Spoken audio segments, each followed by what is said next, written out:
We're here today to speak about the National Children's Strategy and the potential impact that that can have on young children's lives, I suppose, against the backdrop of the recent budget and the impact that that will inevitably have on children's lives.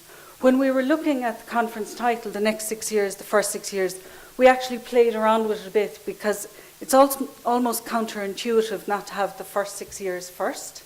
But we were looking at it in terms of the next 6 years will see the development of the National Children's Strategy and its implementation. And it's the impact it will have on the first 6 years of children's lives that we're particularly focusing on. And what we were trying to convey in that title is that they are interdependent and they are intertwined as well. What I think is crucial is that drawing in of all the different areas so that it is seen very much as a partnership approach with parents.